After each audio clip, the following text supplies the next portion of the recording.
Just want to go back yung dun sa person that I was supposed to say sorry to.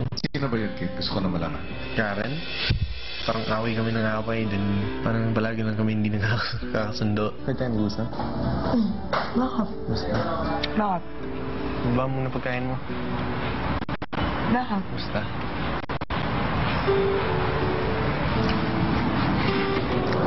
Sorry. Sa mga ginawa ko. Teo. Okay lang. Wala lang. Gusto ko lang sorry. Babalo ka na naman? Hindi mo babaliw. Lagi naman kasi tayo nag-away. Ikaw? Ano yung nakikinig? Siguro na nararamdaman nila. Tapos, ano pa? Nag-uusap ko natambe. Para makapag-concentrate ako. Ano? Nag-uusap, kumakain.